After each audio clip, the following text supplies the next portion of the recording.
Biofloc is one of the toughest profession on the earth. कारण तुम्हाला माशासारखा एक नाजूक जीव जगवायचा आहे आणि तो फक्त 1 महिन्यासाठी नाही जगवायचा आहे, 6-7 महिन्यासाठी जगवायचा आहे.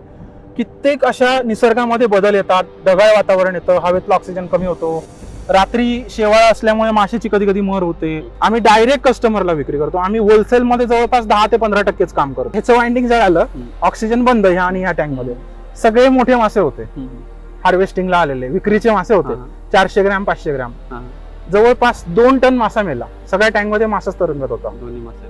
दोन्ही टँक झोपले पूर्ण आमचे. बापरे, ही मरळ आहे. याची मार्केट साईज काय आहे? मार्केटमध्ये विकली जाणारी साईज 1 किलो आहे. चिलापी सारखं नाहीये की 300-400 ग्रामला विक्री होते. हा 1 किलो विकला जातो. 1 किलो होण्यासाठी ऑब्व्हियसली ह्याला जास्त वेळ लागणार. आता हा पण रेड चिलापीच आहे, पण ह्याच्या अंगावर काळे ठिपके आहेत. बरोबर. हा, आणि जसं मी तुम्हाला सांगितलं 17 प्रकारे चिलापीमध्ये. नमस्कार, इंडियन फार्मर एंटरप्रिनर्स मध्ये आपले स्वागत आहे. तुम्ही माझ्या हातामध्ये जे फिश फ्राय बघत आहात ते इथल्याच बायोफ्लॉक प्रोजेक्टच्या टँक मधील आहे आणि हा प्रोजेक्ट आहे सुनील सुपेकर दादांचा. त्यांच्या बायोफ्लॉक प्रोजेक्टचं नाव आहे लाईव्ह फिश फॅक्टरी. ते इथे मासे इथूनच मासे विकतात आणि इथेच त्यांचं हॉटेल आहे, जे की इथलेच मासे काढून त्या हॉटेलमधून फिश बनवतात. ताजे ताजे फिश कस्टमरला ते सर्व करतात, त्यांना देतात. हा जो प्रोजेक्ट आहे तो पुणे बँगलोर हायवे जो आहे, सातारच्या अलीकडे आणेवाडी टोल नाका आहे, त्याच्याच बाजूला हा त्यांचा प्रोजेक्ट आहे. हायवेच्या बाजूलाच. कोणी जर हायवेवरून येत असेल तर नक्कीच त्यांनी प्रोजेक्टला भेट द्यावी. तर त्यांच्या प्रोजेक्टबद्दल आपण संपूर्ण माहिती जाणून घेणार आहे. त्यांचं जे मॉडेल आहे ते खरंच खूप चांगलं आहे. बायोफ्लॉकचा हा प्रोजेक्ट आहे, त्याच्याच बरोबर त्यांचं हॉटेल आहे स्वतःचं. तर दादा नमस्कार. नमस्कार, स्वागत आहे इंडियन फार्मर एंटरप्रिनर्स ह्या आपल्या यूट्यूब चॅनलवर. तर काय सांगाल ह्या बायोफ्लॉकचा जो प्रोजेक्ट आहे त्याच्याबद्दल, कधी स्टार्ट केला?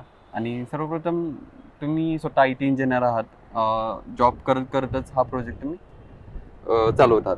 तर काय सांगाल हा जो बायोफ्लॉकचा प्रोजेक्ट आहे तो कधी स्टार्ट केला आणि एकंदरीत आतापर्यंतची एक थोडासा प्रवास? नक्कीच. तर माझं नाव सुनील सुपेकर आणि लाईव्ह फिश फॅक्टरी नावाने आमचं आणेवाडी टोल नाक्याला पुणे बेंगलोर हायवेला हे फार्म गेले 4.5 वर्ष आम्ही स्वतः ग्राउंडवर उतरून ह्याच्यामध्ये काम केलेलं आहे. आणि तुम्ही बघाल तर 2020-21च्या आसपास बायोफ्लॉकचा खूप बूम आला होता सगळीकडे. मे बी तुम्ही पण एक व्हिडिओ त्याच्यावर बनवला होता. तर त्याच्यानंतर म्हणजे गेल्या 5 वर्षामध्ये बायोफ्लॉकचे बरेचसे प्रोजेक्ट हे तुम्ही बघितलात, जे गावाकडे रुरल एरियामध्ये आपल्या वसलेले आहेत आणि ते बंद आहेत अनफॉर्च्युनेटली. तर ह्याच्या मागे काही कारणं आहेत. गेल्या 4.5 वर्षामध्ये आम्ही स्वतः ग्राउंडवरती उतरून ह्याच्यामध्ये ॲक्टिव्हली काम केलेलं आहे. आणि हे प्रोजेक्ट्स बंद पडण्याचं कारण हे होतं की ह्याच्यामध्ये जी रिस्क आहे, मासे मरण्याची जी रिस्क आहे ही जास्त आहे. तर आम्ही ह्याच्यामध्ये असे काही सोल्युशन्स काढलेले आहेत ज्याच्यामुळे ही रिस्क कमी झालेली आहे, ज्यामुळे आम्ही ह्याच्यामध्ये 4.5 वर्ष टिकलो. तर इथे मत्स्यपालनाचे ट्रेनिंग होतात, ह्याच्यामध्ये ह्या सगळ्या गोष्टी आम्ही शिकवतो. आमची अशी इच्छा आहे की ज्या रस्त्यावरून आम्ही चाललो त्या रस्त्यावरून बाकीच्या जे तरुण ॲस्पिरंट आहेत बायोफ्लॉक, ज्यांना मत्स्यपालनात यायचंय, त्यांनी त्या रस्त्यावर चालावं. आणि जे अडथळे किंवा जे खाचखळगे आम्ही क्रॉस केले ते तुम्हाला फेस करायला लागू नयेत. बरोबर. आणि त्यामुळे तुमचा जो बायोफ्लॉकचा प्रवास आहे, बायोफ्लॉकची जर्नी आहे, ती सोपी व्हावी. तर ह्या दृष्टीने आमचा पूर्ण फोकस आहे. आम्ही गेले 2 वर्षापूर्वी इथे एक नवीन कॉन्सेप्ट लॉन्च केला. मे बी हा जगातला पहिला कॉन्सेप्ट असेल. टँक टू टेबल, म्हणजे तुमच्या टँक मधनं डायरेक्ट टेबलवर मासे बनवून तुम्हाला खायला मिळणार. आणि माशासोबतच आपल्याकडे पश्चिम महाराष्ट्रात किंवा महाराष्ट्रात, भारतात प्रॉब्लेम काय आहे की मासा खाण्याचं प्रमाण कमी का आहे लोकांचं? कारण काट्यामुळे. काटे काढायला जमत नाहीत किंवा काट्याचा त्रास होतो लहान मुलांना. बरोबर. तर त्यासाठी आम्ही इथे माशाचे प्रोडक्ट सुद्धा बनवतो ज्याच्यामध्ये काटा नसतो. जसं की फिश बॉल्स आहे, फिश फिंगर्स आहेत, फिश रोल्स आहेत, फिश टिक्का आहे. तर ह्यामध्ये काटा नसतो. त्यामुळे खूप जण इथे नॅशनल हायवेला असल्यामुळे शोधत येतात. माशाचे हे पदार्थ मिळत पण नाहीत शक्यतो ऍक्च्युली कुठे बघितलं तर ते पदार्थ इथे शांत फार्म असं सगळीकडे चारी बाजूनी शेती आहे, शांत ठिकाण आहे, शुद्ध हवा आहे. आणि आजकाल कॉन्क्रीटच्या जंगलातनं लोकांना बाहेर पडून वेगळं काहीतरी पाहिजे. त्यामुळे एक टुरिझमच्या दृष्टीने सुद्धा आम्ही इथे थोडी डेव्हलपमेंट केली की लोकांना बाबा संध्याकाळच्या वेळेत माशांना खाद्य टाकताना मासे बघायला मिळतील, लहान मुलांना एक अट्रॅक्शन असतं. तर त्या दृष्टीने आम्ही प्रयत्न केले आणि बऱ्यापैकी आम्ही ह्याच्यामध्ये चांगल्या पद्धतीने एक सक्सेसफुल पद्धतीने मनी रोटेशन कसं करता येईल हा फोकस ठेवला. अगदी बरोबर. हा. आणि माझं अजून सुद्धा हे म्हणणं आहे की जे पण लोक अजून अडखळत आहेत बायोफ्लॉकमध्ये, त्यांनी हे जे मॉडेल आम्ही इथे राबवलंय की बाबा टँक टू टेबल, माशाचं बीज, माशाचे बाय प्रोडक्ट्स, बरोबर. तर हे राबवून तुम्ही तुमचं फार्म प्रॉफिटमध्ये चालवू शकता. अगदी बरोबर. तुमचा फार्म जो आहे तो साताराच्या अलीकडे एक 10 किलोमीटर आहे, आणेवाडी टोल नाक्याच्या इथे. तर यातून तुमचं आता बायोफ्लॉकचे टँक वगैरे ह्याच्यानंतर टेक्निकल ज्या गोष्टी आहेत त्या आपण बोलूच, पण त्याच्या आधी विक्री मॉडेल आपलं कसं आहे? कारण अनेक जणांना मासे विक्रीसाठी प्रॉब्लेम येतो बायोफ्लॉकमध्ये किंवा एकंदरीत मत्स्यपालनामध्ये, तर त्यासाठी आपलं विक्री मॉडेल काय आहे? हा, चांगला प्रश्न विचारलात तुम्ही. एक सगळ्यात महत्वाची गोष्ट अशी आहे, मत्स्यपालन किंवा कुठलंही पालन किंवा कुठलाही बिझनेस म्हणा, हा, तर ह्याच्यामध्ये तुम्ही आधी विक्रीचं नियोजन केलं पाहिजे. अगदी बरोबर. जे आमचं फार्मवरती ट्रेनिंग होतं शनिवार रविवार, ह्याच्यामध्ये सगळ्यात पहिला मुद्दा मार्केट रिसर्चचाच असतो आमचा, की मार्केट रिसर्च तुम्ही कसा केला पाहिजे, कुठला मासा निवडला पाहिजे, कुठला मासा प्रॉफिटेबल आहे, कुठल्या माशाची कुठल्या भागात डिमांड आहे, आणि त्यानुसार तुम्ही ते केलं पाहिजे. ठीक आहे. आता तुम्ही विचारलं की तुमचं विक्रीचं मॉडेल कसं आहे. ठीक आहे. आता आमचं फार्मवरती रेस्टॉरंट आहे, पुढे आम्ही बसायची व्यवस्था केलेली आहे. कस्टमर येतात, लहान मुलं येतात, त्यांना जिवंत मासे बघतात, कारण मासे शक्यतो जिवंत बघायला मिळत नाहीत कुठे. तर तिथे कच्चे मासे सुद्धा मिळतात, कच्चे माशाची सुद्धा तिथे विक्री होते. त्यासोबत आम्ही हॉटेल लाईन्सला, आता टोल नाक्याला एवढे हॉटेल्स आहे तिथे, तर तिथे आम्ही मासा होलसेल मासा ते घेऊन जातात हॉटेल्स वाला पब्लिक, इथे येऊन घेऊन जातात. आणि हायवेला बरेचसे हॉटेल्स आहेत, मासा मिळत नाही, फ्रेश मासा मिळत नाही कुठे, उन्हाळ्यात तर खूप अडचण असते, त्यामुळे इथे फ्रेश मासा 12 महिने मिळतो. त्यामुळे इथे होलसेलमध्ये हॉटेलवाले घेऊन जातात. त्यासोबतच आम्ही जे प्रॉडक्ट्स बनवलेत, जसं की fish fingers, boneless fish balls, boneless fish samosa, स्नॅक्सचे काही पदार्थ बोनलेस बनवलेले आहेत. तर हे पदार्थ आम्ही, आमचं क्लाउड किचन आहे साताऱ्यामध्ये, झोमॅटो आणि स्विगीवर, तर ते पदार्थ आम्ही आमच्या क्लाउड किचनवर सातारा सिटीमध्ये होम डिलिव्हरी देतो. तुम्ही झोमॅटोवर सातारा सिटीमध्ये सर्च केलं लाईव्ह फिश फॅक्टरी, तर तुम्हाला आमचं किचन मिळेल, आणि त्याच्यावरनं सुद्धा तुम्ही घरपोच ऑर्डर करू शकता. आणि खूप चांगला रिस्पॉन्स आहे, कारण एक तर फ्रेश मासे मिळत नाहीत, आणि जे मिळतात त्याचा रेट हाय आहे, आणि त्या हाय रेटला मग झोमॅटोच्या कमिशनला परवडत नाही. त्यामुळे शक्यतो क्लाउड किचन, फिशचं क्लाउड किचन कोणी करायला जात नाही. आता हे कसं आपलेच मासे आहेत, आणि जोपर्यंत तुम्ही तुमच्या शेतीमालाला, आता हा एक प्रकारचा शेतीमालाच आहे, जोपर्यंत तुम्ही तुमच्या शेतीमालाला एंटरप्राइझिंग विचार करून त्याला जास्त रेटमध्ये विकायची कला अवगत करत नाही, तोपर्यंत तुम्ही लॉसमध्येच राहणार आहे, लक्षात घ्या. त्यामुळे तुमचा हा फोकस पाहिजे की तुमचा हा जो मासा आहे, जो कुठेतरी होलसेलमध्ये 150 रुपये किलो, 100 रुपये किलोने विकला जातोय, त्याला तुम्ही 600 रुपये किलो, 700 रुपये किलो कसं विकू शकता, हे तुमचं टार्गेट पाहिजे, तर तुम्ही प्रॉफिटमध्ये याल. अगदी बरोबर. आणि येणार जाणारे जे लोक आहेत ते इथून घेऊन जातात मासे? हो, ते मासे घेऊन जातात. आणि हा, एक सांगायचं राहिलं की इथे माशाचं मत्स्यबीज सुद्धा आम्ही विकतो. विहिरीत सोडायला बरेचशे शेतकऱ्यांना शेवाळं होतं म्हणून ते घेऊन जातात, शेवाळा नकोय म्हणून मासा शेवाळं खाईल, विहीर स्वच्छ ठेवेल म्हणून ते इथनं मत्स्यबीज घेऊन जातात. तसंच शोभेचे मासे, म्हणजे आता हा लाल चिलापी मासा तुम्ही बघितला, हा मासा दिसायला छान दिसतो. बऱ्याचशा फार्म हाऊसला, एकदम जे लक्झरी फार्म हाऊस असतात, असे सेलिब्रिटी लोकांच्या फार्म हाऊसला पण आम्ही मासे दिलेले आहेत तळ्यामध्ये सोडायला, तर ते एक आहे. परत इथे माशाचं खाद्य सुद्धा आम्ही विक्री करतो. आमची कोल्हापूरची कंपनी आहे Indo aqua fish feed company, तर त्याची डीलरशिप आहे आमची, आणि त्याचं खाद्य आम्ही पूर्ण पश्चिम महाराष्ट्रामध्ये डिलिव्हर करतो. बरोबर. तर या खाद्यासोबत आम्ही मार्गदर्शन सुद्धा देतो, म्हणजे थोडक्यामध्ये फिशची कन्सल्टन्सी सुद्धा देतो. आता आमच्या सोशल मीडियावर आम्ही खूप ऍक्टिव्ह आहोत, तर लाईव्ह फिश फॅक्टरी इंस्टाग्राम फेसबुकला तुम्ही सर्च केलं तर तुम्हाला आमचं चॅनल मिळेल. मग आमच्या दररोज रील्स असतात, माशाची अपडेट्स, आणि त्या रील्स बघून मला जवळपास महाराष्ट्राच्या प्रत्येक कानाकोपऱ्यातनं कॉल्स येतात, आणि ते कॉल्स असे असतात ना की माशाची मर होती, आता काय करू, म्हणजे एकदम ब्लाइंडली कॉल्स येतात की काय करू. तर ह्यासाठी मी सजेस्ट करेन, पूर्ण माहिती घ्या, भले आमच्याकडून ट्रेनिंग घेऊ नका, पण पूर्ण अभ्यास केल्याशिवाय ह्याच्यामध्ये उतरू नका. बरोबर. आता तुम्ही जे सांगितले सगळं, तुम्ही फक्त माशाच्या विक्रीवर डिपेंड नाहीये, तुम्ही माशाच्या विक्री बरोबर ह्या सर्व गोष्टी करताय. हो. जसं की तुम्ही रेस्टॉरंट चालू केलं, हो. तुम्ही इथलेच मासे करून व्हॅल्यू ॲडिशन केलं. जो 250 रुपये किलोला मासा जाणार होता तो एक्स्ट्रा अजून किमतीत तो विक्री होता, व्हॅल्यू ॲडिशन तिथे झाली. बरोबर. प्लस तुम्ही झोमॅटो, स्विगीवर तिथं परत ह्याचे बाय प्रोडक्ट्स तुम्ही बनवले. हो. परत तुम्ही तुमचं ट्रेनिंग चालू करताय, त्यातूनही तुम्हाला एक एक्स्ट्रा इन्कम स्टार्ट होतोय, प्लस कन्सल्टन्सी ही तुम्ही देताय, आणि बीज पण तुम्ही विकताय स्वतःच. मग एकाच जागेवरून तुम्ही इतक्या सगळ्या गोष्टी केल्यामुळे हा फार्म एक सक्सेसफुल आपण म्हणू शकतो. इतक्या वर्ष हा चाललेला आहे, कारण बायोफ्लॉक सर्व्हाइव्ह करणं 1-2-3 वर्ष पुढे गेले की आपण म्हणतो बायोफ्लॉक हा व्यवस्थित चाललेला आहे. Biofloc is one of the toughest profession on the earth. बरोबर. कारण तुम्हाला माशासारखा एक नाजूक जीव जगवायचा आहे, आणि तो फक्त 1 महिन्यासाठी नाही जगवायचा आहे, 6-7 महिन्यासाठी जगवायचा आहे. कित्येक अशा निसर्गामध्ये बदल येतात, ढगाळ वातावरण येतं, हवेतला ऑक्सिजन कमी होतो, रात्री शेवाळ असल्यामुळे माशाची कधी कधी मर होते, ऑक्सिजन कार्बन डायऑक्साईड सोडतं ना हवेमध्ये रात्री शेवाळ. तर कित्येक अशा परिस्थिती येतात. त्यामुळे तुम्ही जर का ह्याच्यामध्ये 3 वर्ष टिकलात तर तुम्ही जगातलं कुठलंही काम सक्सेसफुली करू शकता. अगदी बरोबर. त्यामुळेच बायोफ्लॉक, आता मी खूप प्रोजेक्ट बघितले, पण पद्धतीची कारणही तशीच आहेत. त्यामुळे जर येणार असाल तर नक्कीच अभ्यास करून या. आपल्या सरांसारखे जे आहेत त्याच्यावरून मार्गदर्शन घ्या, किंवा असे अनेक फार्म्स आहेत जे जुने आहेत त्यांना भेटी गाठी द्या, त्यानंतरच हा प्रोजेक्ट चालू करायचा विचार करा. अजून एक आहे की आपली सबसिडीसाठी पण लोक बरेच येतात, किंवा सबसिडी आहे म्हणून येण्याचंही कारण आहे. तर तुम्ही काही सबसिडी वगैरे काय घेतली का? हा, चांगला प्रश्न विचारला. मी तुमच्या चॅनलच्या माध्यमातून हे सांगू इच्छितो की आम्ही आतापर्यंत गव्हर्नमेंट कडनं 1ही रुपया आर्थिक मदत न घेता इथपर्यंत आलेलो आहोत. आणि जर माझ्यासारखा एक नोकरदार वर्गातनं आलेला मुलगा, नोकरदार वर्गातनं आलेला मराठी मुलगा, ज्याला कुठलीही पिढ्यानपिढ्या व्यावसायिक काय म्हणू एक वारसा नाहीये, तर तो जर मुलगा यासारख्या बायोफ्लॉक सारख्या टफ प्रोफेशन मध्ये सर्व्हाइव्ह करू शकतो, तर कोणीही करू शकतं. आणि स्वतःवर विश्वास ठेवा, हार्डवर्क करा, आणि तुम्ही जे स्किल शिकलाय ते तुमच्यापासून कोणी हिरावून घेऊ शकत नाही. बरोबर. आता आपण बोलतच एक टँकचं टेक्निकली जे काय आहे वर्किंग ते तुम्ही आम्हाला समजून सांगा. आणि ते मी बघतोय सगळे मोठे मोठे टँक्स आहेत, याच्या आधी मी पाहिले नव्हते, सगळे छोटे छोटे पाहिलेले.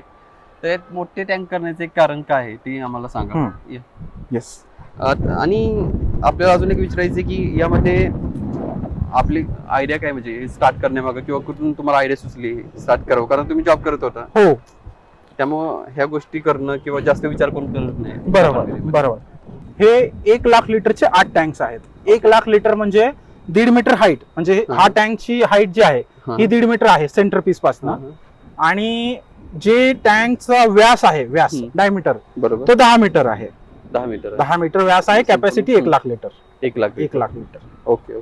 असे किती टँक आहेत? असे 8 टँक्स आहेत. असे 8 टँक सगळे किती जागेमध्ये आहेत? हे 12 गुंठ्यामध्ये केलं. 12 गुंठ्यामध्ये. बायोफ्लॉक म्हणजे काय की कमी जागा, कमी पाणी, आणि शेततळ्याच्या जवळपास 3 ते 4 पट उत्पादन घेऊ शकतात. आणि हे ओपन मध्येच असतात, म्हणजे ह्याला फक्त कंपाऊंड टाकलेलं आहे तुम्ही आणि शेडनेट टाकलेलं आहे, याच्या व्यतिरिक्त बाकी काही गरज नाहीये का? हा, चांगला प्रश्न विचारला तुम्ही. आता कसं आहे सांगतो तुम्हाला.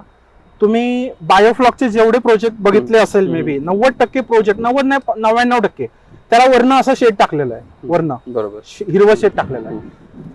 प्रॅक्टिकली शेडनेटची गरज नाही, अजिबात गरज नाही.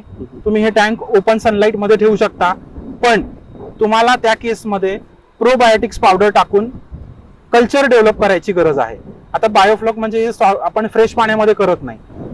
टेक्निकली बायोफ्लॉक हे ब्रॅकिश वॉटर मध्ये होतं. ब्रॅकिश वॉटर म्हणजे त्याच्यामध्ये बॅक्टेरिया सोडला जातो, आणि त्या बॅक्टेरियाला ऑर्गॅनिक मॅटरवर जगवलं जातं. तो बॅक्टेरिया थोडक्यात काय करतो की माशामुळे पाण्यामध्ये तयार होणारे जे विषारी वायू आहेत, जसं की अमोनिया, तो अमोनियाला शोषतो बॅक्टेरिया, आणि पाण्यामध्ये प्रोटीन सेल तयार करतो माशाला खाण्यासाठी.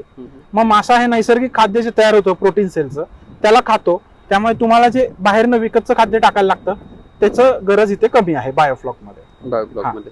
बरोबर.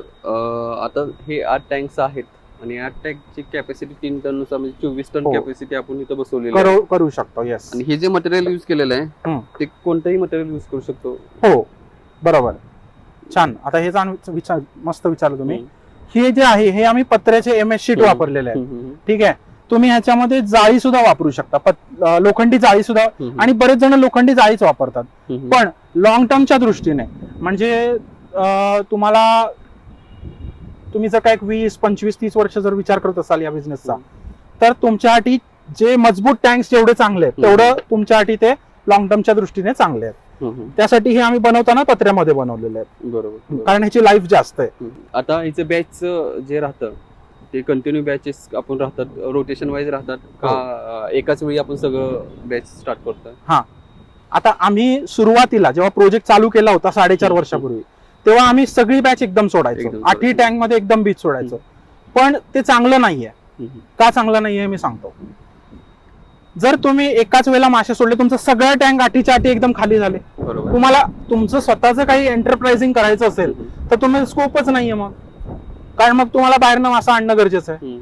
याऐवजी तुम्ही एकाच पद्धतीचा मासा एकदम 8ही टँक मध्ये सोडण्याऐवजी तुम्ही 2 टँक मध्ये वेगळा मासा, 2 टँक मध्ये वेगळा मासा, राहिलेल्या 3 टँक मध्ये अजून फक्त माशाची पिल्लं किंवा अजून काही तुम्हाला वेगळे प्रयोग करायचे आहेत तर ते तुम्ही करू शकता. जेणेकरून कंटिन्यू मासे आपल्याकडे कंटिन्यू तुमच्याकडे मासे असं कधीच होणार नाही वर्षभरात की तुमच्याकडे मासे नाहीत. तुमच्याकडे 12 महिने मासे अवेलेबल असणं गरजेचं आहे. कधी आलं तरी तुमच्याकडे मासे 12 महिने कधीही मिळू सगळे शकतात. मासे डायरेक्टली तुम्ही विक्री करताय कस्टमरला? आम्ही डायरेक्ट कस्टमरला विक्री करतो. आम्ही होलसेल मध्ये जवळपास 10 ते 15% काम करतो. बरोबर. आता टँकचं माशांची मर होऊ नये म्हणजे आपण त्यासाठी आपण काय काय काळजी घेतोय? हा, छान, व्हेरी नाईस. आता तुम्हाला एक म्हणजे तुम्ही मगाशी जसं इंट्रोडक्शन मध्ये मी सांगितलं की माझा आयटीचा बॅकग्राऊंड आहे, ठीक आहे. तर थोडा एक टेक्नॉलॉजीचा चांगला बॅकग्राऊंड असल्यामुळे मी प्रत्येक हे जे मॅन्युअल वर्क आहे इथलं, जसं की हे जे समोर मशीन दिसत आहेत तुम्हाला, हे मशीनला ब्लोअर्स म्हणतात. आणि ह्या ब्लोअर्समुळेच एवढा छान ऑक्सिजन या टँक मध्ये तयार होतोय, ठीक आहे. प्रत्येक टँकला एक ब्लोअर दिलेला आहे का? 1.5 टँकला एक ब्लोअर, दीड 1.5 टँकला एक ब्लोअर. अच्छा, असे किती ब्लोअर्स लागले? असे आम्हाला 6 ब्लोअर्स लागले. ओके. तर हे जे ब्लोअर्स आहेत ह्याला दर 3 ते 4 तासाला चालू बंद करावं लागतं. 3 तास चालू, 3 तास बंद. 3 तास रोटेशन वाईज. दिवसातून किती वेळ चालू राहतात ते? 8 तास चालू ठेवायला लागतं. 8 तास. पण ते कंटिन्यू नाही. कंटिन्यू ठेवलं की ते जळणार. बापरे. वाइंडिंग जळणार, मग तुमचा लॉस आहे. ओके. तर आता जसं ह्याला चालू बंद करायला लागतंय बटन दाबून, ते काम आम्ही ऑटोमेशनच्या माध्यमातून त्याचं जे हार्डवर्क आहे ते कमी केलेलं आहे. म्हणजे ऑटोमॅटिक ते 3 तासानंतर ते चालू बंद होणार.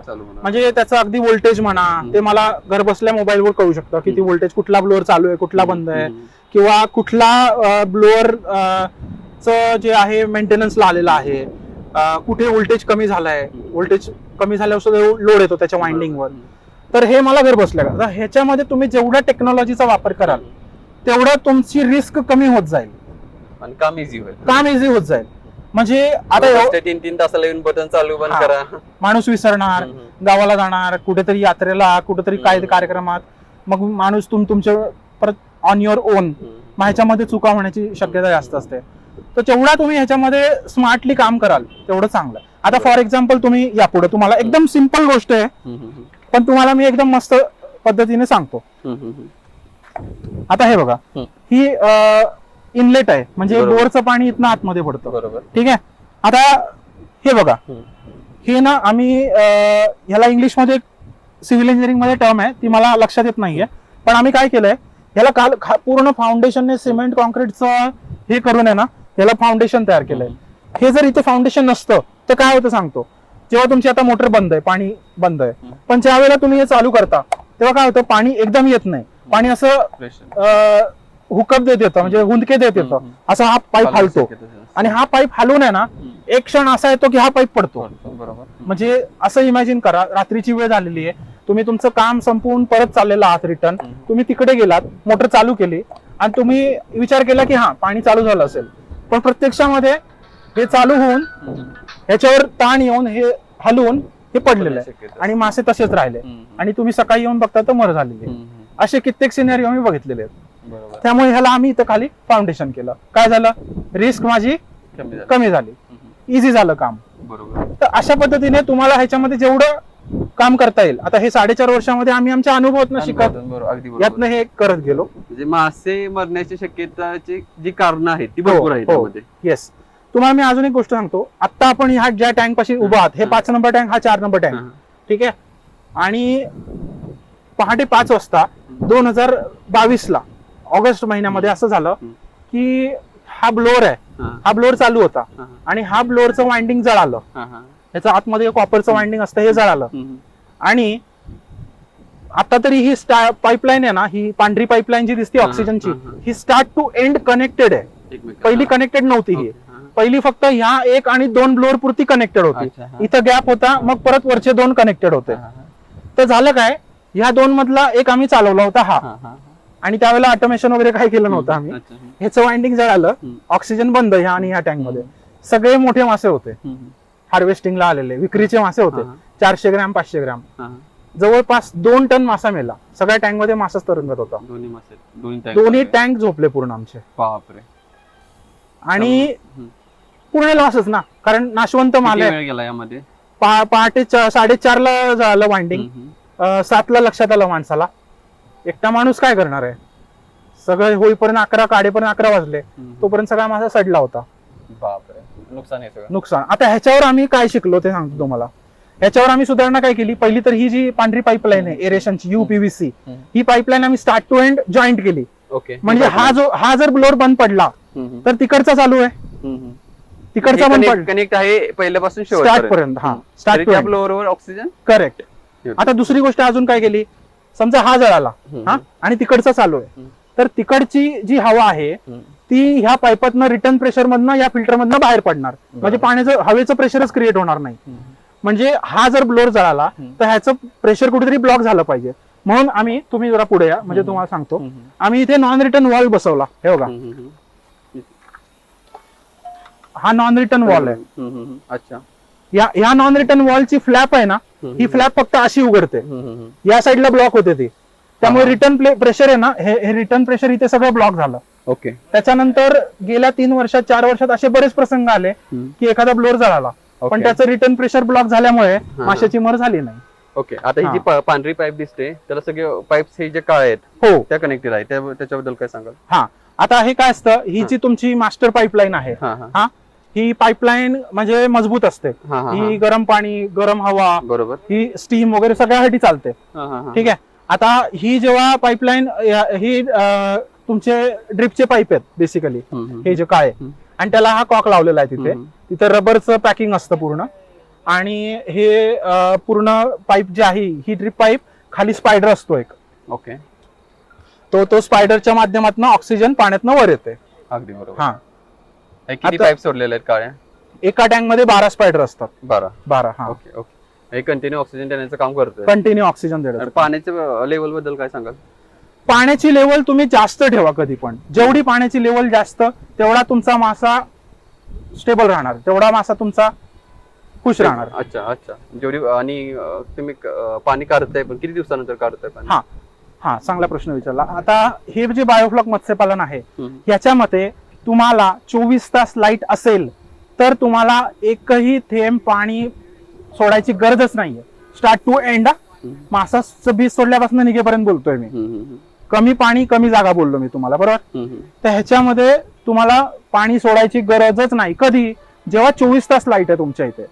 पण जर तुमच्या इथे 24 तास लाईट नसेल, ठीक आहे, तर तुम्ही ह्याला सेमी बायोफ्लॉक पद्धतीने करू शकता.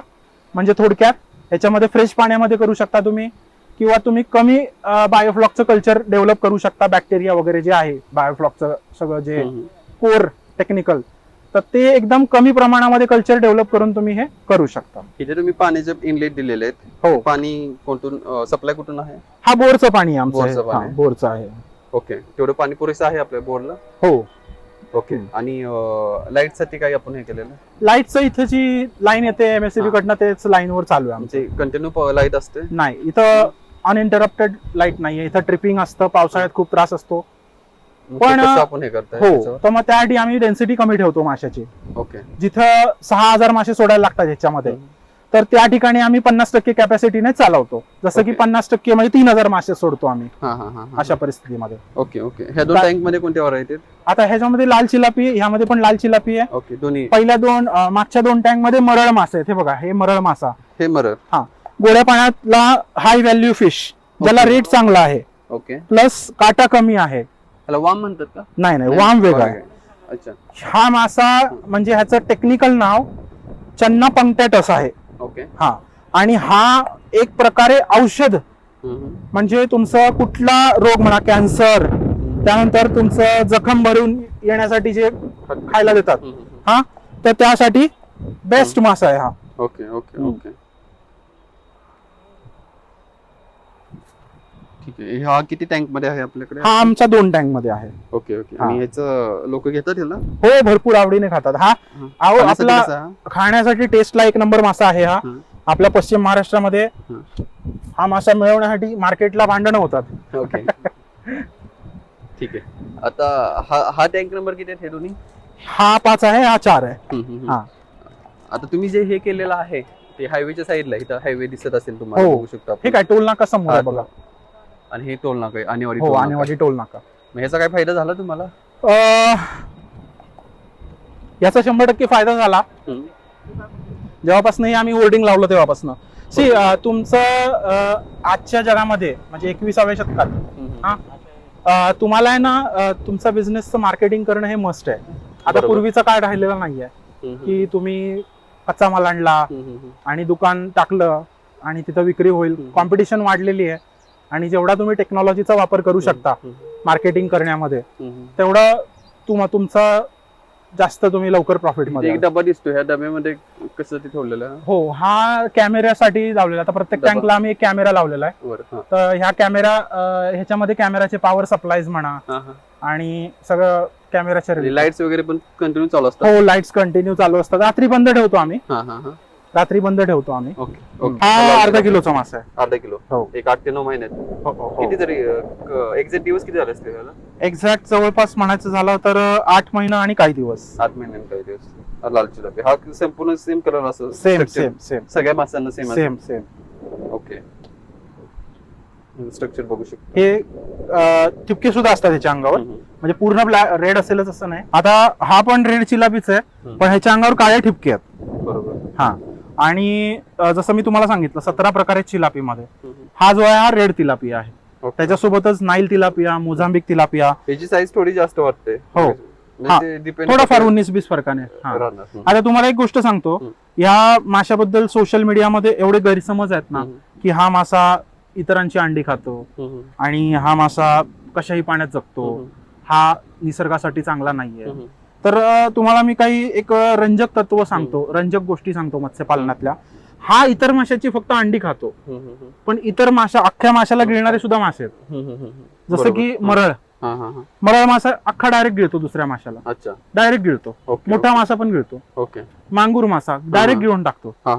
कॅटफिश जेवढे पण आहेत ना हे सगळे डायरेक्ट गिळणारे मासे आहेत. माशांना गिळणारे मासे आहेत. हा तर फक्त अंडी खातो. हा.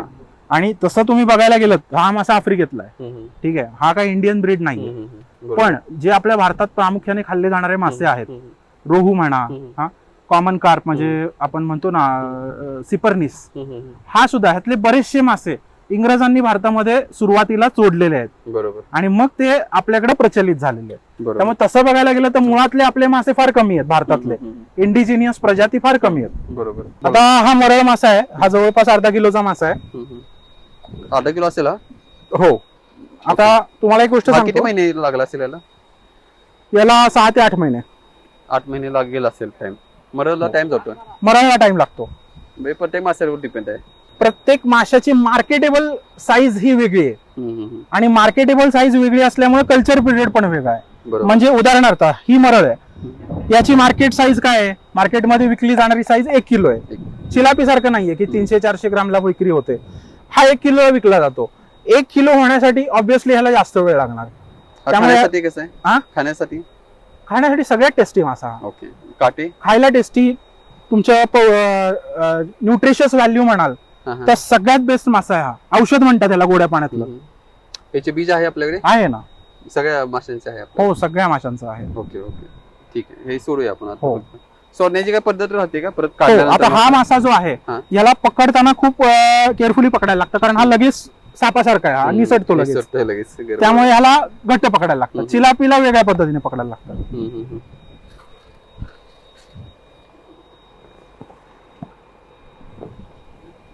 हा कसाही राहू शकतो म्हणजे बाहेर काढल्यानंतर ही परत हो का.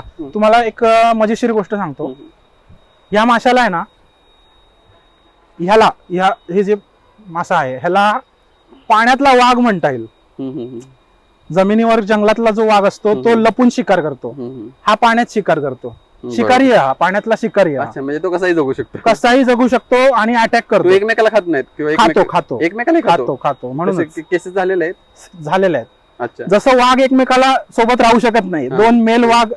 मग किती सर्व होतात शेवटपर्यंत यातले? हा, ह्याला लपायला जागा करायला लागते टँक मध्ये ना, ह्याला पाईपाचे तुकडे टाकून लपायला जागा करायला लागते. बापरे. हो. हा किती सोडलेला आहे टँक मध्ये? या टँक मध्ये आम्ही सोडताना 5,000 सोडला होता. अच्छा, 8 महिने पाठीमागे. हो, नाही ह्याला आम्ही 2 बॅच मध्ये सोडला. सगळ्यात पहिल्या बॅच मध्ये आम्ही 5,000 सोडला होता हा, हा. ह्या टँक मध्ये. हा, हा. मग हा आमचा जवळपास संपत आला आता. हा संपत आला. हो. किती दिवस झाले याला? ह्याला 1.5 वर्ष होत आला. 1.5 वर्ष दीड होत वर्ष आलं. हो. म्हणजे एक टँक 1.5 वर्ष गेला. हो, कारण कल्चर पिरियडच जास्त आहे ना ह्याचा. 1 किलो साईज व्हायला वेळ लागते मला. किती रेट गेला ह्याचा? याचा होलसेलचा रेट 200 ते 250 आहे. आणि हा, डायरेक्ट आणि डायरेक्ट रेट 400 रुपये किलो. आणि किती मासा मिळाला ह्या टँक मधून? हा मला जवळपास 80% 70% सर्वायवल मिळाला. तरी हा. किती टन मिळाला असेल आता? हा 3.5 टन 3.5 टन उत्पादन 3.5 टन निघालं. मिळाला. हो. कारण वजन जास्त आहे त्यामुळे. हो, वजन जास्त आहे. आणि अजून किती असेल? अजून दोन्ही हा आणि हा मिळून जवळपास 3 टन असेल. अच्छा, 3 टन आहे. म्हणजे दोन्ही मिळून हा नंतर सोडलेला ना हो. टँकचा? हो. म्हणजे 1.5 वर्ष जातोय मरायला? हो. का ज्यापेक्षा जास्त? जर तुमचं पहिलं कल्चर पिरियड असेल, म्हणजे हम्म. मरळ तुम्ही पहिल्यांदाच करणार असाल तुमच्या फार्मवरती, तर जसं मी तुम्हाला म्हटलं की आपण शिकतो, माशाची मर होते, आपल्याला काही अनुभव येतात, मग त्यातनं आपण सुधारणा करतो. तर हे जर पहिलं कल्चर असेल त्याला वेळ लागतो. त्यामुळे 1 ते 1.5 वर्ष पकडून चाला. हा पहिलीच बॅच? पहिलीच बॅच, मरळची पहिलीच बॅच होती आमची. अच्छा. हा, तो कसा अनुभव होता मराल? मरळ सेफ आहे, बायोफ्लॉक मध्ये सेफ आहे. कारण ऑक्सिजन नसला तरी चालतो त्याला. चिलापी सारखं नाहीये की ऑक्सिजन नसेल तर मर होते. किती तास जगू शकतो तो? ही कितीही तास जगू शकते. किती तास? कितीही तास. तुम्ही उद्या जर मी हे सगळे मशीन काढून टाकले ना, हा. लोअर्स, हा, हा. आणि नुसती मरळ सोडली हा, हा. तरी सुद्धा ही जगणार, ह्याला काही होणार नाही. तरी जगणार? तरी जगणार. अच्छा. मरळ सगळ्यात स्टर्डी. फक्त एकच प्रॉब्लेम आहे, एकमेकाला मारते ती. असे Attack किती करते. मेलेत मारून? असे मेलेत भरपूर. 20% मर होते अशी. असे? 15 ते 20% मर होते. हो. त्यांना पण तुम्ही प्रॉपर लपायला जागा केलीत, हा, हा. प्रॉपर ग्रेडिंग केलं. ग्रेडिंग म्हणजे काय, की आता समजा ह्या 2 टँक मध्ये मासे आहेत, मरळ मासे, हम्म, तर समान साईजचे एका टँक मध्ये, म्हणजे ते एकमेकाला मारत नाहीत. मारतं कोण कोणाला? आपल्या शाळेत कधी शाळेमध्ये हम्म. मोठ्या अर्ध्यान मुलगा बारकीवर दादागिरी करायचं ना, हम्म. तर हे तसंच आहे. अगदी बरोबर. चिलापी मध्ये असं केस नाही येत ना? चिलापीमध्ये हे बघा, तुम्ही कुठलाही जिवंत मासा घ्या, हा. लाईव्ह फिश, हा, हा. लाईव्ह फिशला जी तुम्हाला टेस्ट, क्वालिटी आणि न्यूट्रिशियस मिळणार ना, ते तुम्हाला डेड फिश मध्ये कुठलाच मासा घ्या त्यात मिळणार नाही. बरोबर. ऍक्च्युली हे अवेअरनेस अजून लोकांपर्यंत पोहोचलेला नाहीये की लाईव्ह फिशचं महत्व. जेवढे प्रगत देश आहेत, तुम्ही बघा जपान, कोरिया, हा, किंवा युरोप मधले, तिथे फिशचं मार्केटमध्ये गेलात ना, तिथे जिवंत मासे विकतात. बरोबर. तिथे बर्फातले मासे कमी बघायला मिळतील तुम्हाला. हम्म. कारण ते लोक अवेअर आहेत ह्या गोष्टींशी, की बर्फातला मासा म्हणजे सडायची प्रक्रिया चालू झालेली असते, म्हणूनच त्याला वास येतो. लाईव्ह फिशला वास नसतो कधी. अगदी बरोबर. तर आता शेवटचं टँक इकडे, हे काय? हा, तर हे छोटा टँक आम्ही, हा एक नवीन पद्धतीचे टँक आलेत. हा, हा, हा. हे कापडी टँक आहे, म्हणजे तुम्ही काम झाल्यानंतर हे टँक घडी करून कपाटात ठेवू शकता. अच्छा. हा, तर ह्याला आम्ही फक्त 6 बांबूवर उभं केलंय बघा. 6 नाही 7 आहेत मे बी. बरोबर. तर हे 7 बांबूवर फक्त उभा राहतो हा टँक. काम झाल्यावर घडी मारायची, कपाटात ठेवून द्यायचा. ओके. ह्याला आम्ही बीज साठवण्यासाठी उपयोग करतो. माशाचं बीज छोटे असतात ना पिल्लं, त्यामुळे जास्त राहतात त्याच्यात. एक स्टडी म्हणून यामध्ये एक चिलापी वगैरे आपण करू शकतो का अशात? हो, असं आम्ही करायला दिलेले पण आहेत. महाबळेश्वरला बरेचसे काही विला आहेत ना, बंगलोज, तर त्यांना लोकांना म्हणजे कस्टमरला एक अट्रॅक्शन म्हणून ते म्हटले आम्हाला टँक करायचा आहे, फक्त आम्हाला परमनंट नकोय तो एका जागी फिक्स. मग हे आम्ही असे टँक्स त्यांना दिलेले आहेत. खूप म्हणजे एकदम कमी एकदम जागेमध्ये कमी. आणि काही याला हेच नाहीये. हो, हा 2000 लिटरचा आहे. ह्याच्यामध्ये 5000 लिटरचा पण येतो. ऑक्सिजन साठी ब्लोअर लागणार नसला तरी तुम्ही कमी क्वांटिटीत मासे स्टोअर केले तरी होऊ शकतो. होऊ शकतं होऊ बिना शकतं. ऑक्सिजनचं? हो हो. अच्छा, किती किलो तरी यामध्ये बसू शकतात? याच्यामध्ये हा 2000 लिटरचा आहे. याच्यामध्ये तुम्ही जवळपास एक 20 ते 30 किलो उत्पादन काढू शकता वर्षाला. आणि यात 5000 लिटर 10000 लिटरचा पण मिळतो. तर मग 10000 लिटर मध्ये तर तुम्ही 200 किलो काढू शकता विदाऊट ऑक्सिजन. अरे वा. हो. ऑक्सिजनची गरज नाही, फक्त ऑक्सिजनची गरज नाही, फक्त खाद्य. याला फिडिंगचं काय सांगाल? फिडिंग म्हणजे खाद्य माशाचं? माशाचं. हा, आता हा नाईस. तर तुम्हाला एक गोष्ट सांगतो, माशाचं हे जे खाद्य आहे हे खाद्यच टाकलं पाहिजे असं काही नाहीये.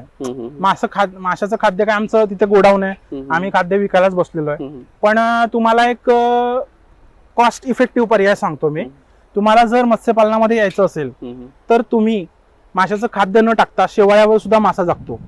दुसरी गोष्ट, तुम्ही माशाला तुमचं जे शेतीतलं राहिलेलं जे हे आहे वेस्टेज, म्हणजे थोडक्यात राईस ब्रान किंवा भरडा, जो डाळीचा वगैरे शेती करतात, डाळींची शेती होते हा, तर त्याचं जे राहिलेला भरडा असतो त्याच्यावर सुद्धा मासा चांगला वाढतो. ते सुद्धा तुम्ही करू शकता. आणि कित्येक शेतकरी आमच्याकडनं घेऊन जातात मत्स्यबीज विहिरीत सोडायला, आणि परत मासे मोठे झाल्यावर आम्ही ते वगैरे काय सोडतो शेतकरी, काही सोडतच नसतील ना? ते काही सोडत नव्हते, आता हळूहळू लोकांना कळायला लागलं. मासे सोडतात पण खाद्य काहीच टाकत शेतात पण लोक आजकाल म्हणजे काही टाकलं पहिली काही टाकत नव्हती. हो, टाकत नव्हती, नाही टाकत. बरोबर. सो म्हणजे खाद्याची इतकी गरज आहे. पण आता केव्हा गरज आहे खाद्याची? जेव्हा तुम्हाला मोठ्या स्केलवरती करताय तुम्ही, कमर्शियल लेवलला. आता इथे जसं आम्ही करतोय, आम्हाला इथे खाद्य टाकल्याशिवाय पर्यायच नाहीये. आम्हाला जर दिवसाला जर का समजा तुम्ही एक 100 किलो खाद्याची गरज आहे, तर हे 100 किलो खाद्य आम्ही असं लोकलचं कुठलं पण नाही टाकून मासा वाढणार नाही ना. साईज साठी गरजेचं आहे, त्यासाठी आम्हाला गरजेचं आहे, कारण तुम्हाला पण रोटेशन करायचंय, नवीन बॅच चालू करायचं. बरोबर. रेव्हेन्यूच्या सिस्टीम मध्ये बोलायचं झालं तर कोणती गोष्ट आपण त्यासाठीच करतो. बरोबर. कमर्शियली प्रॉफिटेबल त्याशिवाय तरी ह्या गोष्टी चालू शकत नाही. चालू शकत ऍज अ बिझनेस मधून किती आपल्याला अर्निंग होते आता ह्या प्रत्येक बॅचेस मधून किंवा बाकी प्रोग्राम्स मधून? आता आम्हाला 4.5 वर्ष झाले हे फार्म इथे सेटअप करून. ठीक आहे. पहिले 2, 2.5, 3 वर्ष तर आमचे शिकण्यातच गेले. ठीक आहे. म्हणजे माशाची मर झाली कधी, जसं मी मगाशी तुम्हाला सांगितलं, याच्यात आम्ही अजून काही सुधारणा केल्या. जवळपास आम्हाला ब्रेक इव्हनला यायला 2 वर्ष 2.5 वर्ष लागले. तिथून पुढे आम्ही प्रॉफिटमध्ये आहोत आतापर्यंत. आता तर we are in good profit. म्हणजे एक साधारण माशाचं महिन्याला आम्हाला 30 ते 20% मार्जिन प्लसमध्येच आहोत आम्ही. आणि तुम्हाला अजून एक गोष्ट सांगतो की तुम्ही ह्या गोष्टीवर विचार करा की आज तुम्ही चिकनमध्ये बघितलं, पोल्ट्री फार्मिंग, तर ह्याच्यामध्ये कित्येक ब्रँड्स झालेले आहेत, आणि त्यांनी म्हणजे या स्वरूपावर ऑपरेट करतात ते लोक की फ्रँचायझी देतात. ठीक आहे ना, किंवा कॉन्ट्रॅक्ट फार्मिंग करतात. बरोबर. पण तुम्ही फिशरीजमध्ये बघितलं, ॲक्वाकल्चरमध्ये, तर असं अजून कुठे झालेलं नाहीये. तर हे करायला खूप स्कोप आहे, प्रत्येक गोष्टीत स्कोप आहे. मला सांगा, केळीचे चिप्स होऊ शकतात, बटाट्याचे चिप्स होऊ शकतात, माशाचे का नाही होऊ शकत? अगदी बरोबर. ठीक आहे ना. त्याच्यानंतर तुम्हाला सांगतो, देशी आपले कित्येक पदार्थ आहेत. माशाचं लोणचं आहे, माशाचा ठेचा आहे, कित्येक असे पदार्थ आहे की त्यात कोणी हात लावतच नाहीये. त्याला कमर्शियली भरपूर काही करण्यासारखं आहे. बरोबर. आता इथे म्हणजे इथून स्टार्ट होतोय आपला फार्मची, बरोबर? हो. आणि पुढचा कन्सेप्ट बद्दल काय सांगाल? हो. आता पुढे आम्ही काय केलंय की इथून मागे सगळे लावलेले आहेत आपण, म्हणजे असे केसेस होतात का? हो. आता कसं आहे की हे कसं आहे, नॉन व्हेजिटेरियन आहे. बरोबर. प्रॉडक्ट्सच नॉन व्हेजिटेरियन आहे. तर ह्याच्यामध्ये काय होतं ना की नॉनव्हेज म्हटल्यावर थोडासा तो फॅक्टर येतो लिक्विड आणि ड्रिंक्सचा. त्यामुळे आम्हाला पब्लिकला थोडं रिस्ट्रिक्ट करायला लागतं. कारण कधी तुम्हाला सांगतो, पहिला जेव्हा आमचा 4.5 वर्षापूर्वी प्रोजेक्ट झाला ना, हे कंपाऊंड पण नव्हतं. हे गेट काय घेऊन बसलाय, पुढे काही नव्हतं, सगळं कंपाऊंड पण आहे, सगळं उघडं होतं. कोणी पण यायचं असं हायवेवरनं, पाण्यात हात घालायचं, हात बुडून पाण्यात घालायचं. बापरे. आणि इथे एंट्री फी तुम्ही 100 रुपये ठेवलेली आहे, याचं कारण काय? वेळ 30 मिनिटे. हो. आता कसं आहे की बरेचसे जण आमच्या इथे माहिती घेण्यासाठी येतात की बाबा माशाची माहिती सांगा, कसं हे होतं, किंवा यात किती प्रॉफिट राहतो, किती लॉस होतो हे सांगा. तर अशा बरेच जण इन्क्वायरीला येतात. तर काय की आमच्या ऑलरेडी फार्मवरती भरपूर ऍक्टिव्हिटीज आहेत माशाच्या, जसं तुम्हाला सांगितलं आम्ही काय काय करतो. तर ह्या व्यग्र शेड्यूल मधनं ऑलरेडी एक सेपरेट माणूस डेडिकेटेडली माहिती द्यायसाठी ठेवायचा. म्हणजे कोण ना कोणतरी इथे पाहिजे ना, नाही तर आलेला माणूस पण नाराज होणार की बाबा इथे आलो, माहितीच काही मिळाली नाही. तर मग त्यासाठी आम्ही एक डेडिकेटेड माणूस इथे आमच्या इथे असतो, जो तुम्हाला फार्मचं सगळं पूर्ण माहिती देऊ शकतात. तुम्हाला पूर्ण तुमचं समाधान होईपर्यंत, तुमच्या सगळ्या शंकांचं निरसन होईपर्यंत सगळी माहिती आमच्या इथे दिली जाते. अगदी टेक्निकल माहिती पण, टेक्निकल माहिती दिली जाते. मासे काढून दाखवले जातात त्यांना. हो, मासे काढून पण दाखवले जातात. आम्ही इथे येणाऱ्या प्रत्येक माणसाला आमचे जे माशाचे बाय प्रोडक्ट्स आहेत, फिश फिंगर्स, फिश बॉल्स, हे टेस्टला देतो. फ्री ऑफ कॉस्ट देतो टेस्टमध्ये. अच्छा, 100 फ्री ऑफ रुपये. कॉस्ट नाही, त्याचे काय पैसे नाही घेत आम्ही. टेस्टला जे आम्ही फ्री मध्ये देतो ते का देतो की बाबा कळलं पण पाहिजे ना हे पदार्थ. माशाचं महत्त्व कळलं पाहिजे. हा, हे पदार्थ टेस्टी आहेत आणि असे पण पदार्थ असतात माशाचे जे की लोकांना आवडतील पण माहितीच नाहीये कोणाला किंवा अवेअरनेसच नाहीये, त्यासाठी देतो आम्ही टेस्टला. Okay okay. फिश फार्म दाखवल्यानंतर फिश फार्म साठी जे गरजेचं आहे ते खाद्य त्यांनी एवढा मोठा स्टॉक करून ठेवलेला आहे खाद्याचा, काय सांगाल याच्याबद्दल? आता आमचं हे डीलरशिप आहे, इंडो ॲक्वा कंपनी आहे कोल्हापूरची. तर ह्या कंपनीचं आमच्याकडे डीलरशिप आहे पश्चिम महाराष्ट्राची. अच्छा. आम्ही संपूर्ण पश्चिम महाराष्ट्रामध्ये हे खाद्य फार्मरला पोच करून देतो त्याच्या जागेवर. ओके. आणि ते पोच करून देण्यासोबतच आम्ही त्यांना त्यांच्या फार्मचा एक रिपोर्ट देतो. 500 किलोच्या वरती समजा त्यांनी खाद्य घेतलं तर आम्ही त्यांना एक रिपोर्ट देतो. त्या रिपोर्टमध्ये आम्ही त्यांना 100 पैकी स्कोर देतो त्यांच्या फार्मचा, की तुमचं फार्म ह्या लेवलला ऑपरेट होतंय. म्हणजे 100 पैकी 50 आम्ही समजा व्हेरियस क्रायटेरियाज कॅल्क्युलेट करून 50 त्याला मार्क दिले समजा, तर याचा अर्थ ते फार्म एक ऍव्हरेज लेवलला ऑपरेट होतंय. त्याला अजून सुधारणा करण्याला खूप जास्त स्कोप आहे. तिथे जाऊन तुम्ही रिपोर्ट तयार करता? तिथं जाऊन नाही, आम्ही रिपोर्ट इथे तयार करतो, इथनं व्हॉट्सअपला पाठवतो. तिथं फक्त डेटा कलेक्ट केला जातो पेपरवरती, म्हणजे चेकलिस्टच्या स्वरूपामध्ये. बाबा हे गोष्ट आहे, ही गोष्ट नाहीये, तर हे चेकलिस्टच्या स्वरूपात तिथे डाटा फ्री ऑफ कॉस्ट आम्ही 500 किलोच्या वरती खाद्य घेतल्यावर. आणि ह्याचं एक महत्त्वाचं तुम्हाला सांगायचं म्हणजे ही जी कंपनी आहे इंडो ॲक्वा कंपनी, तर ही महाराष्ट्रातली कंपनी आहे. तुम्ही हे फिश फार्मिंग फील्ड जे आहे हे mostly dominated by south Indian states, Andhra, Telangana. ठीक आहे. तर ही जी कंपनी आहे ना, ही कंपनी महाराष्ट्रामध्ये चालू झाली, हे म्हणजे खूप चांगली गोष्ट आहे आपल्यासाठी, पॉझिटिव्ह. आणि महाराष्ट्र गव्हर्नमेंटचा आता कंपल्सरी क्रायटेरिया आलेला आहे की तुम्हाला जर मत्स्यपालनाची सबसिडी मिळवायची असेल तर तुम्हाला तुमच्या फार्मवर महाराष्ट्रामध्ये मॅन्युफॅक्चरिंग होणाऱ्या कंपनीचं खाद्य वापरणं कंपल्सरी केलेलं आहे. हा, असं. बरोबर. आता फिडिंग तर गरजेचं आहे माशांना. फिडिंग बरोबर आपण करतायचे. आता इथं फार्म संपलेला आहे असं म्हणू शकतो आपण. हो. इथलं जे आपलं काही आतल्या गोष्टी आहेत टँक्स वगैरे, पण ऍड ऑन व्हॅल्यू ऍडिशन म्हणून आपण जे काही कन्सेप्ट केलेलं आहे, किचन वगैरे, हो, आणि हे रेस्टॉरंट केलेलं आहे, हो, त्याबद्दल तुम्ही थोडक्यात सांगा फक्त. तर आता इथे पुढचा हा जो दर्शनी भाग आहे आमच्या फार्मचा आतमध्ये आल्यानंतर, तिथे पुढे कॉटेजेस केलेले आहेत आम्ही.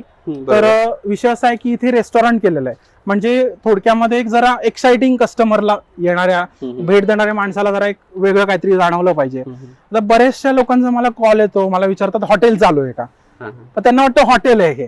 पण जेव्हा ते प्रत्यक्षात इथे येतात तेव्हा त्यांना एक वेगळा एक सुखद धक्का, बाबा हे काहीतरी वेगळं आहे. इथे फार्म आहे, म्हणजे जिवंत मासे टँक पण आहे तिथे. करेक्ट. तर ते एक आहे. आणि आम्ही काय करतो, कस्टमर आले ना की तो जो पुढचा टँक आहे तिथं आम्ही त्यांना नेतो, त्यांना सांगतो तुम्हीच मासे पकडा जाळ्यामध्ये आणि तुम्ही जे मासे पकडाल ते आम्ही बनवून देतो. ओके. 30 मिनिटांमध्ये तुम्ही कटिंग करून लगेच किती वेळ जातो सगळं प्रोसेस? 30 मिनिटाच्या आत आम्ही देतो. तोपर्यंत ते फार्म टूर करतात लोक, तोपर्यंत फार्म बघून येतात, चक्कर मारतात. म्हणजे फार्म टूर जेव्हा इथे आपण जेवायला येतो कस्टमर, त्यामध्ये फ्री ऑफ कॉस्ट आहे का त्याचं 100 रुपये वेगळे जातात? त्याचे 100 रुपये वेगळे त्याचे 100 रुपये नाही गरजेचं आहे. फक्त बघायचं असेल तर नाही, पण माहिती हवी असेल तर आम्ही तेवढे चार्जेस घेतो. डेडिकेटेड एक पर्सन आपण त्यांना देतो. आणि तुम्हाला माहिती हवी असेल ना तर at least something you have to pay. ते गरजेचं आहे. आजकाल लोकांना युट्यूब किंवा ह्या गोष्टीमुळे फ्रीची व्हॅल्यू नसते, हे झालेलं आहे. पण जर टेक्निकली जर पाहिजे असेल तर हो, 100 रुपये काय असं मोठी गोष्ट नाही. लोक लाख रुपये नॉमिनल चार्जेस घेतो आम्ही, ते पण नावाला घेतो. ते गरजेचं आहे ऍक्च्युली. हे काय सांगाल तुम्ही, इथे किती कॅपॅसिटी आहे माणसांची बसण्याची? हा, आता हे एक कॉटेज आहे, इथं 10 जण आरामात बसू शकतात. ओके. हा, 4 कॉटेजेस आहेत, 40 लोक 4 कॉटेज मध्ये बसू शकतात.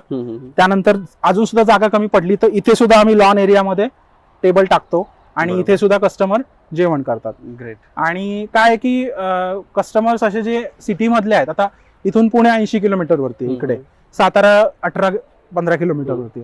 तर माणूस हा मुळातच एक निसर्गामध्ये रमलेला प्राणी होता, बरोबर ना. आता तो कॉन्क्रीटच्या जंगलात जरी शिफ्ट झालाय तरी सुद्धा मूळ त्याचं कनेक्टेड निसर्गाशी आहे. अगदी. त्यामुळे इथे भरपूर जण शोधत येतात लांब लांब आमच्या रील्स बघून की निसर्गाच्या सानिध्यात एक फार्म वरती बाबा मासे लाईव्ह ते पण खायला बरेचसे जण येतात. आणि अजून माशाचे प्रॉडक्ट्स आहेत, फिश फिंगर्स आहे, फिश बॉल्स आहे. आपलं ते पॅकेट घ्या ना, पाकिट फिश बॉल, फिश फिंगर. तर अजून काही माशाचे प्रॉडक्ट्स ते पण दाखवतो आम्ही तुम्हाला. तोपर्यंत हा टँक जो आहे म्हणजे हा टँक स्पेशली जो आहे तो तुम्ही ह्यासाठी केलेला आहे. हो, विक्रीसाठी. हो. तिथले मोठे मोठे मासे आणून परत तुम्ही इथे सोडताय. बरोबर बरोबर. याच्याबद्दल काय सांगाल? याची टँक साईज पण छोटे आहे. मग हो, करेक्ट. आता काय आहे, हा जो टँक आहे हा आमचा एक प्रकारचा तुम्ही हार्वेस्टिंग टँक म्हणू शकता. म्हणजे बरोबर. मोठा जो मासा आहे विक्रीचा, तो विक्री योग्य मासा आम्ही ह्या टँक मध्ये ठेवतो. कारण हे आमच्या फार्मचं गेट आहे. इथे गेट मधनं कस्टमर आत आले की त्यांना इथे मासे बघायला पाहिजेत ना. बरोबर. इथल्या इथे पटकन त्यांना कट करून जिवंत दाखवून देता येतो. ओके. हे सेपरेशन केलेलं आहे. सेपरेशन केलेलं आहे. ओके. म्हणजे इथल्या इथे मोठ्या साईजचा मासा आणून कट करून हो. त्यांना पाहिजे असा तो घेऊ शकतात. देतो आम्ही. इथे छान समोरच concept. कटिंग करून देतो. इथं लाईव्ह काढतो, इथे समोर कटिंग होतं. कटिंग साठी माणूस कंटिन्यू आपल्याकडे कंटिन्यू असतो. हो, म्हणजे कधी आलं तरी कटिंग कधीही आला तरी तुम्हाला मिळणार मासा. बरोबर. ह्या जाळीच्या साह्याने. बरोबर. ठीक आहे. इथं बघू शकतो आपण असे कॉटेजेस आहेत आणि इथं टँक आहे. डायरेक्टली तुम्ही आला की इथून मासे घेऊ शकता. हो, खूप चांगली अशी पद्धत त्यांनी स्वतःचं मॉडेल डेव्हलप केलेलं आहे. ते गरजेचं आहे आणि ते एक्सपिरियन्स मधून येतो. हो, बरोबर. मॉडेलच महत्वाचं आहे. तुम्ही आज कुठलंही क्षेत्र घ्या, मग ते शेळी पालन घ्या किंवा पोल्ट्री घ्या, ज्यांनी मॉडेल बनवलं ना तेच पुढे गेलेलं आहे. त्यामुळे मॉडेल म्हणजे काय? ज्यातून आपल्याला वेज ऑफ इन्कम जे आहेत मनी रोटेशन जास्तीत जास्त आपल्याला झालं मिळतात पाहिजे. आणि ते एक्सपिरियन्स मधून येतात. बरोबर. आणि किंवा एक्सपिरियन्स माणसांना भेटून पण येऊ शकतात. बरोबर. आता तुम्हाला एक गोष्ट सांगतो, आपल्याकडचे जे तरुण मुलं आहेत ना ते म्हणतात की आमच्याकडे आयडिया नाहीये, आमच्याकडे बिझनेस आयडिया नाही. आयडिया अशीच येत नाही ना, आयडिया अनुभवातूनच येते. बरोबर आहे ना. बरोबर. आयडिया ऑलटुगेदर एका रात्रीतनं जनरेट होत नाही. आयडिया ही अनुभवात नाही येते. आयडिया ही धक्के खाऊन येते, हार्डवर्क करून येते. बरोबर ना. तर आणि इथे ऍप पण दिसते एक आपली. हो, तर ही काय आहे, ही आम्ही म्हणजे आम्ही गाडी घेतली होती 3 वर्षापूर्वी इलेक्ट्रिक. तर ह्या गाडीच्या माध्यमातनं ही चौकोनी टाक्या दिसतात बघा इकडे, ह्या 2. ह्या टाक्या काय करायचो आम्ही, ही यातली एक टाकी इथे ठेवायचो गाडीमध्ये आणि ही गाडी साताऱ्यामध्ये वाडेफाटा ब्रिज खाली जिवंत मासे विक्री करायची दुपारी 4 ते 7 या वेळेत. त्या चौकोनी टाकीतनं मासे काढायचे, इथेच कट करायचे गाडीवर आणि कस्टमरला द्यायचे. तर असं आम्ही सुरुवातीला 2 वर्ष केलं. ओके. नंतर मग आम्ही प्रायोरिटी चेंज केल्या, फार्मवर जास्त फोकस केला. आता ही गाडी आम्ही वापरतो. ही गाडीचा वापर आमचा काय आहे की समजा आता पुण्यामध्ये किंवा बोरला किंवा इकडे जवळपास महाबळेश्वरला बोट क्लबला वगैरे कोणाला मासे हवेत, कलरचे मासे छान दिसायला, फार्म हाऊस मध्ये शोभेचे मासे म्हणून, तर आम्ही काय करतो, ह्या गाडीने ते मासे तिथे डिलिव्हर करतो.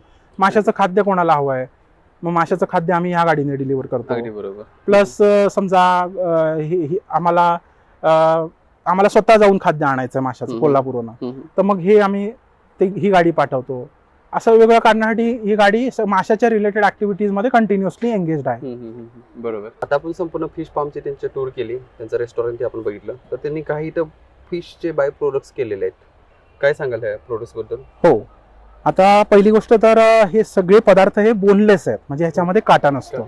जसं मी तुम्हाला मगाशी सांगितलं की आपल्याकडे बरेचसे लोक मासे का खात नाही, तर काटा असतो, काटा काढता येत नाही आणि काटा काढण्यात वेळ जातो म्हणून खात नाही. तर त्याच्यावर आम्ही पर्याय म्हणून पहिलं तर आमच्या फार्मवरती माशाचं बोनलेस कटिंग चालू केलं होतं.